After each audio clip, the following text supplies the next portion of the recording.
দুই নম্বৰী দগেবাজ হিমন্ত বিশ্ব শৰ্মা ডাঙৰীয়াক কি বুলি কৈছে এজন মানুহে। তো গাইছ সকলোৱে ভিডিঅ' চাওক। স্পষ্টভাৱে দগেবাজ বুলি কৈছে হিমন্ত বিশ্ব শৰ্মা ডাঙৰীয়াক।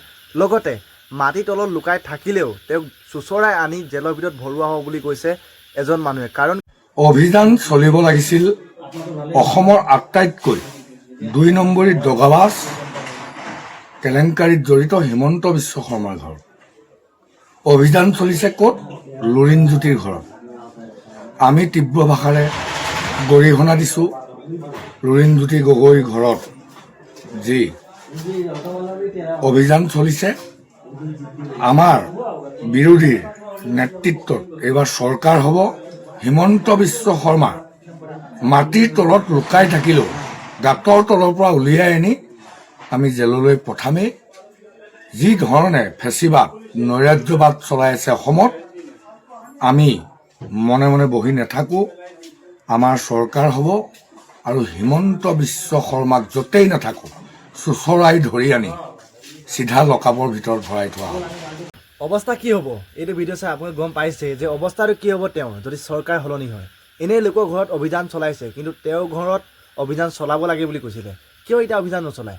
কাৰণ কেলৈ চৰকাৰটো তেওঁৰ হাতত আছে, তেওঁ পাৱাৰ হৈ আছে। যোনদিনাখন গাড়ীত নামিব সেইদিনাখন মাটিৰ তলত লুকাই থাকিলেও ইয়মাজৰ ওচৰত গ'লেও তেওঁক কোনো বচাব নোৱাৰিব। কাৰণটো কি আপুনি এইটো ভিডিঅ' চাই পিনে সম্পূৰ্ণৰূপে গম পাইছে আৰু দেখিছে যে কি হ'ব। এনেই মানুহৰ ওপৰত আৰোপ লগাই ডক্টৰ হিমন্ত বিশ্ব শৰ্মা ডাঙৰীয়াই। কিন্তু তাৰে মাজত কথা এটা কৈছোঁ মই স্পষ্টভাৱে, যদি চৰকাৰটো সলনি হয় তেতিয়াহ'লে তেওঁ থাকিবলৈ ঠাই নাপাব, ইমান বাৰে জেলত যাব। যোনে কাম কৰিছে ২ নম্বৰী দগেবাজ বুলি কৈছে হিমন্ত বিশ্ব শৰ্মা ডাঙৰীয়াক। তেতিয়াহ'লে ভাবি চাওক কেনেকুৱা মানুহ আছে অসমত। অসমত চব মানুহে বুজি পাইছে যে হিমন্ত বিশ্ব শৰ্মা ডাঙৰীয়া কেনেকুৱা মানুহ। আৰু কিছুমান মানুহে হয়তো এতিয়া তেওঁ বিজেপি দালাল অন্ধভক্ত কিছুমানে চেলেকি থাকে। চেলেকি পিনে মোক কমেণ্ট কৰিব লেতেৰা কিনে যে এই বুলি কমেণ্ট কৰিব।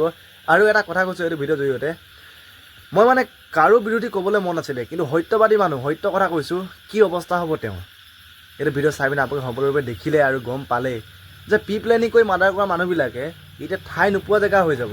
যদি তেওঁলোকে ভোজ চুৰ নকৰে তেনেহ'লে স্পষ্টভাৱে তেওঁলোকে এনেও হাৰিব। এইবাৰ চৰকাৰ সলনি হ'বই লাগিব, তেতিয়াহে ন্যায়টো জুবিন গাৰ্গেও পাব। আৰু দাদাজনে যি বুলি কৈছে স্পষ্টভাৱে সত্য কথা এইটো, যে কি অৱস্থা হ'ব তেওঁ। গাঁতৰ তলত সোমাই থাকিলেও তেওঁক ধৰি আনি জেলত দিব।